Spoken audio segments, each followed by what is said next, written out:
ये एक ब्रह्मांड ब्रह्मांड का एक लघु चित्र। ये देखिएगा, ये एक अंडे की शेप में है पूरा ब्रह्मांड। ये देखिएगा,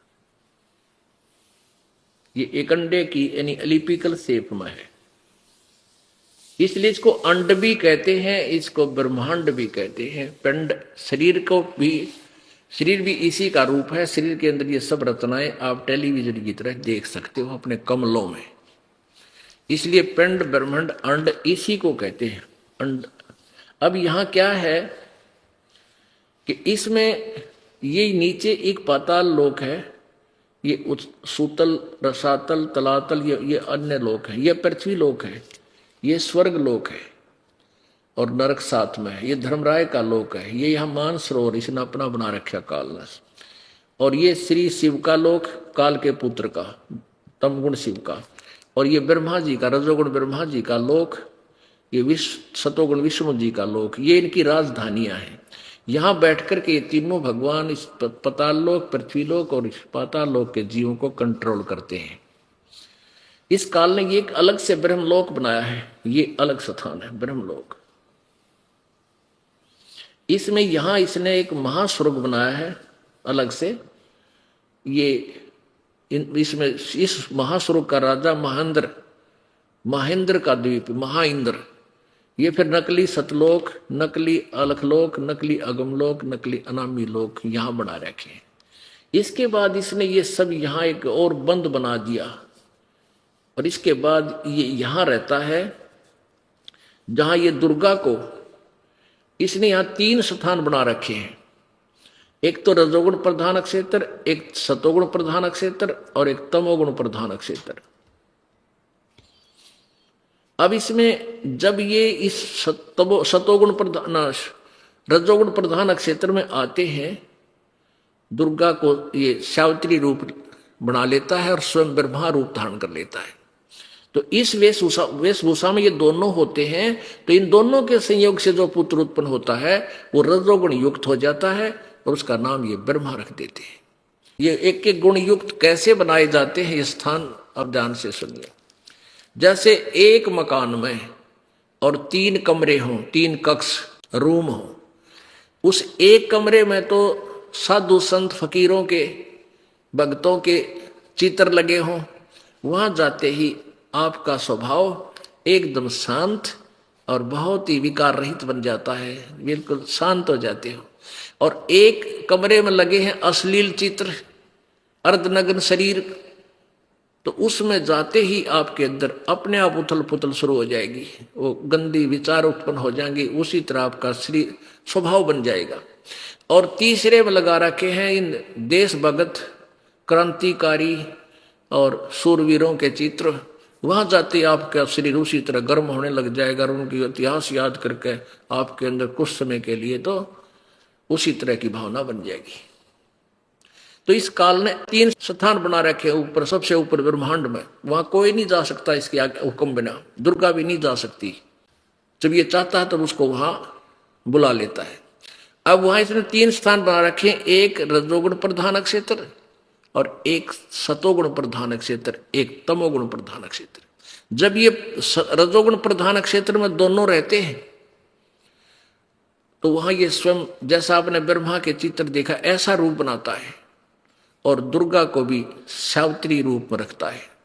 इन दोनों के योग संयोग से पति पत्नी व्यवहार से जो पुत्र उत्पन्न होता है वो ऑटोमेटिकली उसी स्वभाव का हो जाता है और उसको अचेत कर देते हैं, बेहोश कर देते हैं और अलग से रख लेते हैं और फिर उसको परवरिश करते रहते हैं। जब युवा होता है तब उसको सबको सचेत इकट्ठा करते हैं।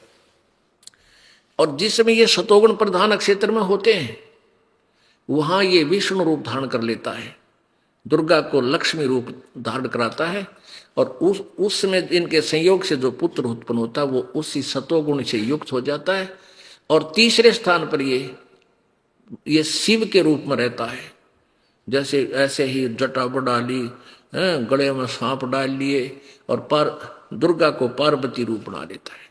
इन दोनों के संयोग से पति पत्नी व्यवहार से जो पुत्र उत्पन्न होता है वो तमोगुण युक्त ऑटोमेटिकली हो जाता है, उसमें स्वभाव जन्म से हो जाता है। एक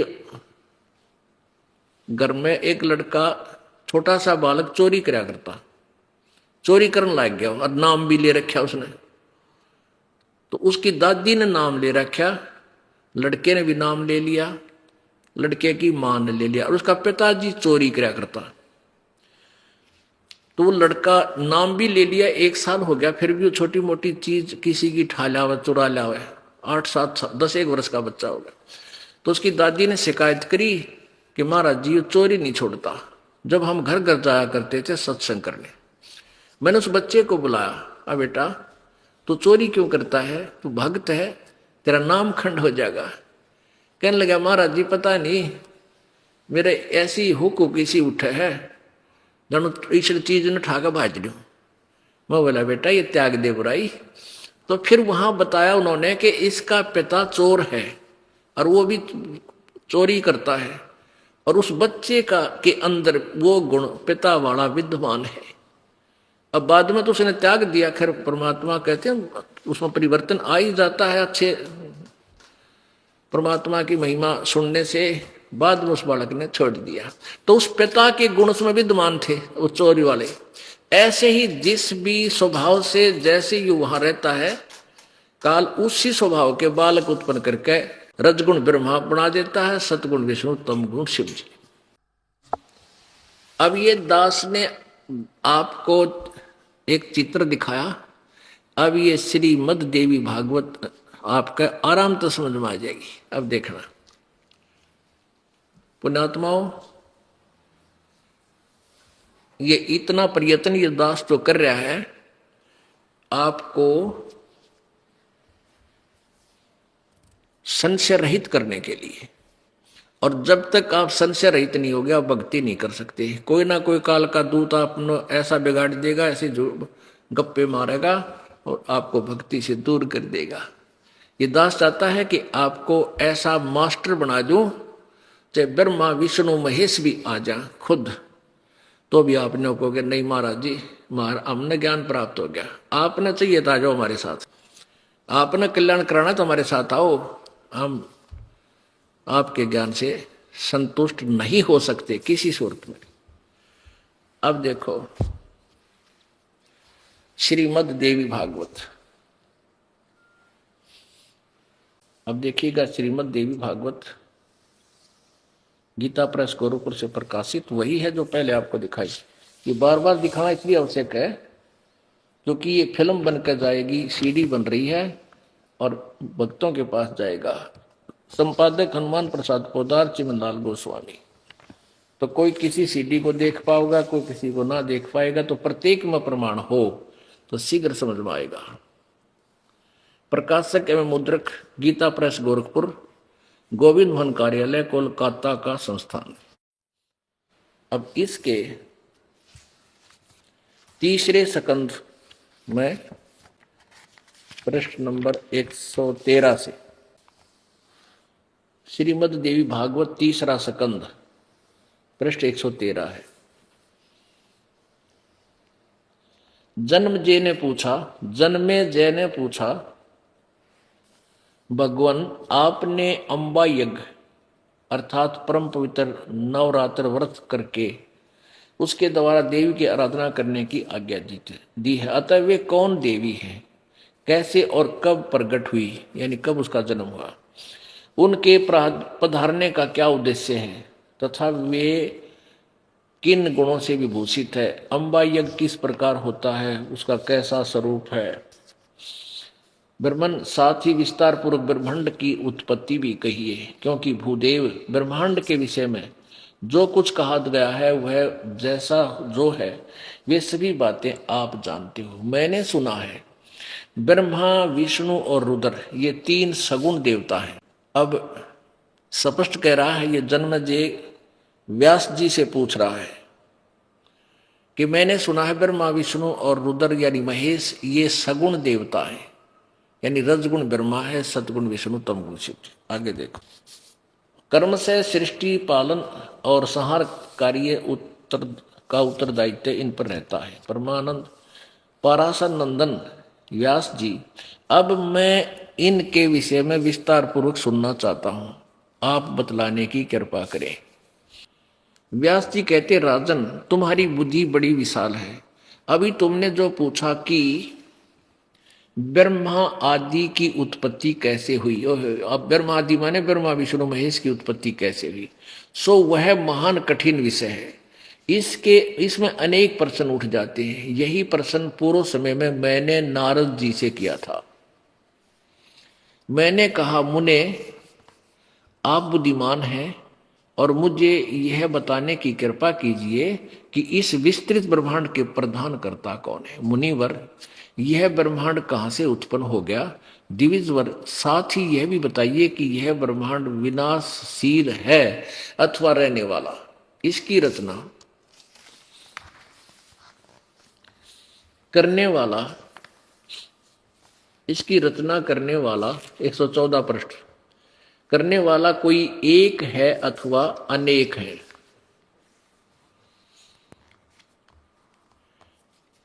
बहुत से इसके रचयिता हैं। कर्ता के अभाव में कार्य होना असंभव है। यह प्रश्न मेरे मन में उठता रहता है। कुछ लोग भगवान शंकर को परम कल्याण कारक मानकर जगत का रचैया बतलाते हैं। वे कहते हैं कि देवाधिदेव भगवान शंकर अविनाशी पुरुष है, उनका कभी जन्म और मरण नहीं होता। वे आत्मा में रमण करने वाले हैं। वे देवताओं पर भी उनका शासन रहता है। तीनों गुण रहते हुए भी उनसे वे निर्लिप्त रहते हैं। वे संसार रूपी सागर के उद्धार करने के लिए सदा तत्पर रहते हैं। अतः वे सृष्टि सत्य और संहार के आदि कारण हैं। दूसरे लोग भगवान विष्णु की प्रशंसा किया करते हैं। वे शक्तिशाली पुरुष, अव्यक्त, अखिल, ऐश्वर्य से संपन्न परब्रह्म परमात्मा है। उनकी कृपा से भक्ति मुक्ति दोनों सुलभ है, वो हो जाती है। ऐसे दूसरे लोग ब्रह्मा जी को सृष्टि का प्रधान कारण बतलाते हैं। कितने ही आचार्य भवानी यानी दुर्गा को संपूर्ण मनोरथ पूर्ण करने वाली बतलाते हैं। वे आदि माया महाशक्ति एवं परम पुरुष के साथ रहकर कार्य संपादन करने वाली प्रकृति है। ये ध्यान रखना कि प्रकृति दुर्गा को कहते हैं। ये गीता जी में काम आओगा आपका, जब ब्रह्मा विष्णु महेश की उत्पत्ति गीता जी में दास दिखा होगा। ब्रह्म के साथ यानी काल के साथ उनका अभेद संबंध है, यानी पति पत्नी रूप में रहते हैं। वो अर्धंगी है इसकी। वे सृष्टि सतिथि और संहार कार्य में संलग्न रहती है। संपूर्ण प्राणियों एवं देवताओं की भी जननी है। उनका कभी जन्म और मरण नहीं होता। वैष्णवी, सांभवी, ब्रह्मी, वासवी, वारुणी, वाराही, नरसिंही एवं अद्भुत महालक्ष्मी उन नामों से विख्यात है।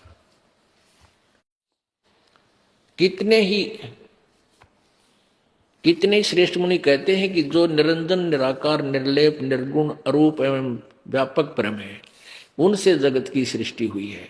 कहीं कहीं वेद और उपनिषद में भी वे ही ब्रह्म तेजों में बतलाए गए हैं। वे प्रधान पुरुष हैं। हजारों मस्तकों, हजारों कानों, हजारों हाथों, मुखों, चरणों का संपन्न है। आकाश विष्णु का चरण है। यह बात स्पष्ट रूप से कही गई है। विद्वान पुरुष शांत निरंजन विराट पुरुष को ही प्रधान बताते हैं। कुछ दूसरे प्राचीन रहस्य के जानकार लोग उन्हें पुरुषोत्तम कहते हैं। आगे देखो, नारद जी कहने लगे, यहां देखिए 115 पे, यह आप यहीं पढ़ रहे थे, अब यहां नारद जी कहने लगे, व्यास जी, प्राचीन समय में एक समय की बात है, यही संदेह मेरे हृदय में उत्पन्न हो गया था। तब मैंने, यानी नारद जी कह रहे हैं, व्यास जी जो तूने पूछा आपने वही मैं बता रहा हूं कि मेरे भी ये शंका उत्पन्न हो गई थी। मैंने अपने पिता ब्रह्मा से पूछा था। नारद जी कहते हैं, व्यास जी प्राचीन समय की बात है, उसी यही संदेह मेरे हृदय में भी उत्पन्न हो गया था। तब मैं अपने पिता अमित तेजस्वी ब्रह्मा जी के स्थान पर गया। उनसे इस विषय में, जिस विषय में तुम मुझसे पूछ रहे हो, उसी विषय में मैंने पूछा। कहा, पिताजी आप संपूर्ण ब्रह्मांड, यह संपूर्ण ब्रह्मांड कहाँ से उत्पन्न हुआ। विभो, आपने सम्यक प्रकार से इसकी रचना की है, या तो क्या आपने इसकी रचना की है अथवा विष्णु इसके इस विश्व के रचयिता हैं, या शंकर ने इसकी सृष्टि की है। जगत प्रभु, आप विश्व के आत्मा हैं, सच्ची बात बताने की कृपा करें। देखियो, अब नारद जी ने पता है क्या सच्ची बतानिया कोई नहीं। पिताजी भी गपोड़ पे लगा, तन्यों का है पिताजी सच ही बताइए, कदे झूठ मिला दे। अब जब तक इंसान के पास पूरा ज्ञान नहीं होगा, कहीं ना कहीं तक झूठ मिलानी पड़ेगी उसने। तो इसलिए नारद जी कहे सच्ची बात बताइए, कदे गपोड़ पेल दो। ये देख, सच्ची बात बताने की कृपा करें। किन देवताओं की पूजा करनी चाहिए तथा कौन देवता सबसे बड़ा है? ब्रह्मा जी ने कहा, बेटा इस प्रश्न का मैं क्या उत्तर दूं, यह प्रश्न बड़ा ही जटिल है। महाभाग, तुम भगवान विष्णु से इसका समुचित समाधान पा सकते हो। फिर भी महामते, इस संसार में कोई भी रागी पुरुष ऐसा नहीं है जिससे यह रहस्य विदित हो। जिसे जो त्यागी, अहंकार रहित एवं ईर्षा शून्य है, वही इसके रहस्य को जान सकता है। फिर भी बताता है ब्रह्मा, क्या बता रहा है? पूर्व काल में जल ही जल था, सर्वत्र जल ही जल था। स्थावर जंगम जितने प्राणी हैं उनमें कोई भी नहीं थे। तब कमल से मेरी उत्पत्ति हुई। उस समय मुझे सूर्य, चंद्र, वृक्ष तथा पर्वत, कोई भी वस्तु, कोई भी दिखाई नहीं पड़े। 116 पृष्ठ पे, कोई नहीं दिखाई पड़े। मैं कमल की कणका पर बैठकर विचार करने लगा, उस अगाध जल में मैं कैसे उत्पन्न हो गया, कौन मेरा रक्षक है, तथा इस प्रलय काल में सृष्टि और संहार करने वाला कौन विशिष्ट पुरुष है। कहीं भी स्पष्ट रूप से भूमि भी नहीं दिखाई देती जिस पर यह जल टिका हो। यह कमल कैसे उत्पन्न हो गया? यों विचार करके मैं जल में उतरा। 1000 वर्ष तक पृथ्वी की खोज करता रहा, अन्वेषण करता रहा। इस पर भी मुझे उस जल का कहीं और छोर नहीं मिला। इतने में आकाशवाणी हुई, तप करो तप करो। इस काल ने ये और एक खुट्टा ठोक दिया। यह इसको कह दिया कि तप करो तप करो। तब मैंने तपस्या आरंभ कर दी। कमल पर बैठकर ही 1000 वर्ष तक मैं तप करता रहा। फिर उसी समय सृष्टि करो, ऐसी आकाशवाणी सुनाई पड़ी। उसे सुनकर मैं बड़े आश्चर्य में पड़ गया। सोचा कि किसकी सृष्टि करूं अथवा मेरा क्या कर्तव्य है। उसी समय मधु और कैटव नाम के 2 भयंकर दानव सामने आ गए। वे उस महावर्ण में मुझसे युद्ध करने की इच्छा प्रकट करने लगे। मैं उनसे भयभीत हो उठा और तब कमल का डंठल पकड़कर जल में उतरा। वहां मुझे एक परम पुरुष, अद्भुत पुरुष के दर्शन मिले। उनका श्री विग्रह मेघ के समान श्याम था। वे पीतम्बर पहने थे और 4 भुजा थी, शेषनाग की सैया पर सोए थे।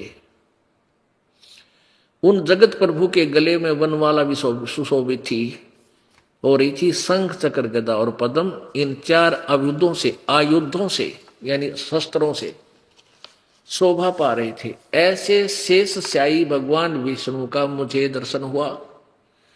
अब क्या था पुण्यात्माओं, थोड़ा सा मौखिक बताएंगे कि जब ये तीनों पुत्र युवा हो जाते हैं, जवान, ये काल क्या करता है, अपनी सिद्धि शक्ति से ब्रह्मा को तो कमल के फूल पर बिठाकर सचेत कर देता है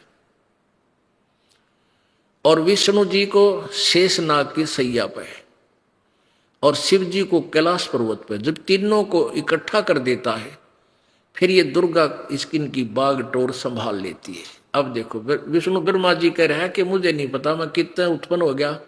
जब मेरी आंख खुली, मेरा जन्म हुआ, तो मैं कमल के फूल पर बैठा था और मुझे नहीं पता मैं कौन हूँ, कौन मेरा रचने वाला है। अब परमात्मा कबीर सिंह जी कह रहे थे, वाणी आपने सुनी कि 3 देवा सो उसको धावे, निरंजन का वो पार नहीं पावे। काल को भी ना समझ पाए ये अभी तक। अब आगे देखो, वहां पर फिर विष्णु मिला इनको, विष्णु जी मिले। शेषनाग के सैया पर विष्णु जी का दर्शन हुआ। वे योग निद्रा के वशीभूत होकर गाढ़ी नींद में सोए पड़े थे। उनकी सारी चेष्टाएं शांत थी। नारद जी शेषनाग की सैया पर सोए हैं, उन प्रभु को देखकर मेरा मन चिंतित हो उठा। इतने में भगवती योग निद्रा याद आ गई। मैंने उनका सत्वन किया। तब ये कल्याणमयी भगवती या दुर्गा भूतनी की तरह विष्णु में प्रवेश करके बेहोश करने पड़ी थी। यानी बहुत से रूप बनाकर ये अपनी लीला करती है। अभी आपने पढ़ा था शिव पुराण में। अब श्री विष्णु के विग्रह से, तब वे कल्याणमयी भगवती यानी दुर्गा श्री विष्णु के विग्रह से निकलकर अत्यंत रूप धारण करके आकाश में विराजमान होगी। दिव्य आभूषण उनकी छवि बढ़ा रहे थे। जब योग निंद्रा श्री विष्णु के शरीर से निकलकर अलग होगी, निकलकर विग्रह माने शरीर से अलग होकर आकाश में विराजने लगी, तब तुरंत ही श्री हरि यानी विष्णु जी उठ बैठे। उन्होंने मधु और कैटव के साथ 5000 वर्षों तक बड़ी घमासान लड़ाई की। तब वे दैत्य मरे। पहले देवी के कटाक्ष से मधु और कैटव मोहित हो गए थे। उसके बाद भगवान विष्णु ने गोद में लेकर उन्हें वहीं प्राण रहित कर दिया। अब वहां मैं और भगवान विष्णु दो थे, वहीं ये रुद्र भी प्रकट हो गए। अब वहां कहते हैं वो तीसरा और भेज दिया काल ने प्रेरणा करके, रुद्र यानी उस महेश। हम तीनों को भगवती अध्या शक्ति के दर्शन हुए, यानी दुर्गा दिखाई दी। उन्हें देखकर मन मुग्ध हो गया। हमने उनकी उत्तम स्तुति की। तब वे आदि शक्ति हम लोगों से कहने लगी, ये दुर्गा बोली, देवी ने कहा, ब्रह्मा विष्णु और महेश्वर, तुम भली भांति सावधान होकर अपने अपने कार्य में संलग्न हो जाओ। सृष्टि स्थिति और संहार ये तुम्हारे कार्य है। ब्रह्मा जी कहते हैं भगवती अध्या शक्ति की वह वाणी बड़ी मधुर एवं सुंदर सुखप्रद थी। हमने वह स्पष्ट सुनी। हम लोगों ने उनसे कहा, माता, हम किस प्रकार इन प्रजाओं के सर्जन आदि कार्य करने में सफल हों।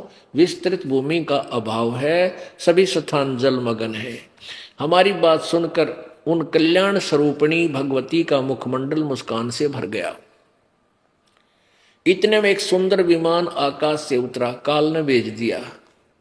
तब उन देवी ने हमें आज्ञा दी, देवताओं, निर्भीक होकर इच्छा पूर्वक इस विमान में प्रवेश कर जाओ। ब्रह्मा विष्णु और रुद्र, आज मैं तुम्हें एक अद्भुत दृश्य दिखलाती हूँ। हमने भगवती की बात सुनकर उसे शिरोधार्य कर लिया और उस रतन जडित विमान पर चढ़कर हम लोग आराम से बैठ गए। ये ऐसे बैठे हैं, ये दुर्गा खड़ी है, बैठ गई। हम तीनों देवताओं को उस पर बैठे देखकर देवी ने अपने सामर्थ्य से, अपनी शक्ति से विमान को आकाश में उड़ा दिया। ब्रह्मा जी कहते हैं, मन के समान तीव्र गति से चलने वाला वह विमान जिस अपरिचित स्थान पर गया, वहां संपूर्ण फलों से लदे हुए अनेक सुंदर वृक्ष थे।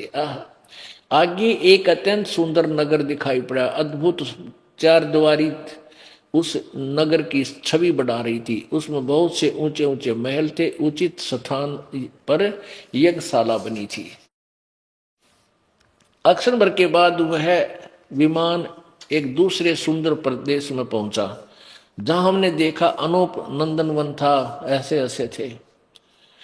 और देखा तो वहीं महाभाग इंद्र भी थे। उनके समीप उनकी प्राण प्रिया सची विद्यमान थी। उस स्वर्ग के दृश्य को देखकर हम अब ये ऊपर ब्रह्मलोक में भेज दिए, जो अभी आपको दिखाया था, देखना 118 पृष्ठ पे। आश्चर्यचकित हो गए। इतने में हमारा विमान तेजी से चल पड़ा और दिव्य धाम ब्रह्मलोक में जा पहुंचा। संपूर्ण देवता उस नगर के सामने मस्तक झुकाया करते थे। वहां एक दूसरे ब्रह्मा विराजमान थे। एक और बैठा था युग काल ब्रह्मा रूप बना के ऊपर। उन्हें देखकर भगवान शंकर और विष्णु को बड़ा आश्चर्य हुआ। सभा लगी थी। भगवान शंकर और विष्णु ने मुझसे पूछा, चतुरानन यानी हे ब्रह्मा, ये अविनाशी और ब्रह्मा कौन है? मैंने उत्तर दिया, मुझे कुछ पता नहीं। सृष्टि के अधिष्ठता ये कौन है? भगवान मैं कौन हूं? ये कौन है? हमारा उद्देश्य क्या है? इस उलझन में मेरा मन चक्कर काट रहा है। इतने में मन के समान तीव्रगामी वह विमान तुरंत वहां से चल पड़ा और कैलाश के सुर में शिखर पर जा पहुंचा। वहां यो काल शिव रूप में बैठा था। वहीं विमान के पहुंचते ही एक भव्य विमान भवन से त्रिनेत्रधारी भगवान शंकर निकले। वे नंदी वृषभ पर बैठे थे। उनके 5 मुख थे।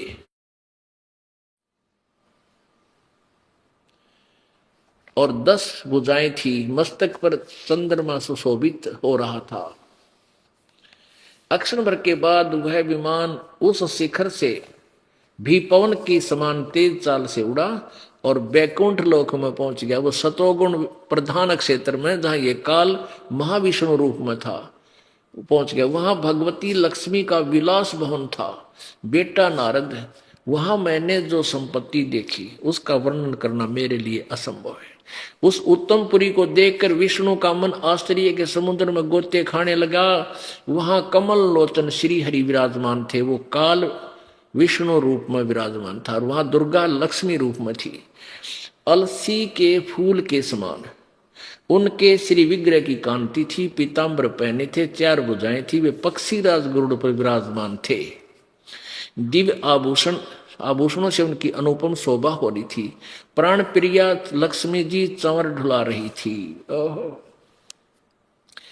उन सनातन श्री हरि की झांकी पाकर हम भी भौचक्के से रह गए। एक दूसरे को देखते हुए हम विमान में एक उत्तम आसन पर बैठे रहे। इतने में ही पवन से बातें करता हुआ वह विमान तुरंत उड़ गया। आगे अमृत के समान मीठे जल वाला समुद्र मिला। उसका जल बड़ा ही मधुर था। अब 119 पृष्ठ पे यहां दुर्गा की न्यारी अलग से एक राजधानी है। वही एक मनोहर द्वीप था। उस द्वीप में एक मंगलमय मनोहर पलंग बिछा था। उस पलंग में सुंदर रत्न जड़े थे। उस उत्तम पलंग पर एक दिव्य रमणी बैठी थी या दुर्गा बैठी थी। वे ऐसी प्रभाव पूर्ण देवी थी मानो करोड़ बिजलियां एक साथ चमक रही हो। अत्यंत सुंदर मुख था, लाल लाल दांत थे, करोड़ों लक्ष्मियों से भी अधिक वह सुंदर थी। उन्हें देखकर हम सभी महान आश्चर्य में पड़ गए। कुछ समय तक हम वहीं ठहरे रहे। आपस में कहने लगे, ये सुंदरी कौन है, इसका क्या नाम है? हम इसके विषय में बिल्कुल अनभिज्ञ है। बता, अपनी मां ने ना जानते क्यों बेहोश कर रखे थे। नारदियों संदेहग्रस्त होकर हम लोग वहां रुके रहे। तो भगवान विष्णु ने उन चारों साहिनी भगवती को देखकर काल ने विष्णु में अपने बैकग्राउंड दिखा दी, बालकपन की झलक है। विवेक पूर्वक निश्चय कर लिया कि ये भगवती जगदम्बिका है। तब उन्होंने कहा कि ये भगवती हम सभी की आदि कारण है, महाविद्या महामाया इन्हीं के नाम है। ये पूर्ण प्रकृति है, दुर्गा को प्रकृति कहते हैं। और देखो यहां कमाल कर दिया। 120 पृष्ठ पे तीसरा सकंद चल रहा है। ये तीसरा सकंद ही चल रहा है 120 पृष्ठ पे। अब यहाँ विष्णु जी कहते हैं ये वे ही दिवांगना है या वही दुर्गा वही देवी है जिनके प्रलय वर्ण में, यानी जो पानी था, कुछ भी नहीं था, जल ही जल था, प्रलय वर्ण में मुझे दर्शन हुए थे। उस समय मैं बालक रूप में था। विष्णु जी कहे मैं छोटा सा बच्चा था और मुझे पालने पर ये झुला रही थी। वट वृक्ष के पत्थर पर सुदृढ़ सैया बिछी थी। उस पर लेट कर मैं पैर के अंगूठे को अपने कमल जैसे मुख में लेकर चूस रहा था। बता के कसर रहेगी भाई। इन्हें देखकर मुझे पहले की बात याद आ गई, ये हम सबकी जननी है। अब देखो 121 पे भगवान विष्णु बोले, प्रकृति देवी को नमस्कार है, भगवती विधात्री को निरंतर नमस्कार है। अब 123 पर पढ़ेंगे हम। विष्णु जी दुर्गा की स्तुति कर रहे हैं और क्या बोले। अब 123 पृष्ठ पर देखिएगा। 123 पृष्ठ पे है ये तीसरा सकंद जो बार बार आपको दिखाता है दास। आज कंप्लीट दिखाने का सौभाग्य मिला ये, क्योंकि सृष्टि रचना में ये सारा ही इतिहास सुनाना पड़ता है। भगवान विष्णु जी अब दुर्गा की महिमा गा रहे हैं। तुम शुद्ध स्वरूपा हो, यह सारा संसार तुम्ही से उद्भासित हो रहा है। मैं ब्रह्मा और शंकर हम सभी तुम्हारी कृपा से विद्यमान है। हमारा आविर्भाव माने जन्म और त्रोभाव माने मृत्यु। हमारा तो जन्म और मृत्यु हुआ करता है, केवल तुम ही नित हो, जगत जननी हो, प्रकृति और सनातनी देवी हो। प्रकृति दुर्गा को कहते हैं। भगवान शंकर बोले, देवी यदि महाभाग विष्णु तुम्ही से प्रकट हुए हैं तो उनके बाद उत्पन्न होने वाले ब्रह्मा भी तुम्हारे बालक हुए। फिर शंकर जी भी गवाही दे रहा है। फिर मैं तमोगुणी लीला करने वाला शंकर क्या तुम्हारी संतान नहीं हुआ, अर्थात मुझे भी उत्पन्न करने वाली तुम ही हो। शिवे संपूर्ण संसार की सृष्टि करने में तुम बड़ी चतुर हो। इस संसार की सृष्टि स्थिति और संहार में तुम्हारे गुण सदा समर्थ है। उन्हीं तीनों गुणों से उत्पन्न हम ब्रह्मा विष्णु एवं शंकर नियमानुसार कार्य में तत्पर रहते हैं। अभी से सिद्ध हो गया, कति क्लियर हो गया। विष्णु जी का मैं छोटा सा बालक था और अपने पैर के अंगूठे मुंह में चूस रहा था। अब काल ने वह बैकग्राउंड दिखाई दी, पीछे की फिल्म। अपने आत्मा ये वही सदग्रंथ है जो पवित्र धर्म हिंदू धर्म के अनुयायी इनको सत्य मानते थे और उन नकली गुरुओं को समझते थे कि ये संस्कृत के विद्वान हमें हमारे सिलेबस से पढ़कर ठीक ही सुना रहे होंगे। उन्होंने तो आउट ऑफ सिलेबस हमें पढ़ा रखा था। अब पुण्यात्मा कबीर जी परमात्मा हुए या ये नकली में ऋषि विद्वान हुए? कौन विद्वान हुआ इनमें जिन्होंने संस्कृत भाषा भी ना जानते थे तो भी बता दिया कि ये ऐसे ऐसे कहानी थी, और इन नकलियों को ने कुछ नहीं बता पाए, ये हमारे को मिसगाइड किए गए थे। अपनात्मा परमात्मा द्वारा बताई गई सृष्टि रचना जो 600 वर्ष पहले सिंपल लैंग्वेज में सूक्ष्म वेद में 5वें वेद में थी, आज उसकी गवाही ये पुराण दे रहे हैं। अब गरीबदास साहेब जी कह रहे हैं कि मोती मुक्ता दर्शत नाही, ये जग है सब अंदरे। इनका दिखत के तो नैन चश्म, इनका फेरा मोतिया बंदरे। जिसका सफेद मोतिया बंद हो जाता है उसकी आंखें तो स्वस्थ नजर आती हैं, लेकिन उसको दिखता कुछ नहीं, वो नपट आंधा होता है। अब परमात्मा क्या बताते हैं कबीर जी? भाई साचा सतगुर कोई न पूजे, झूठे जगपति आसी।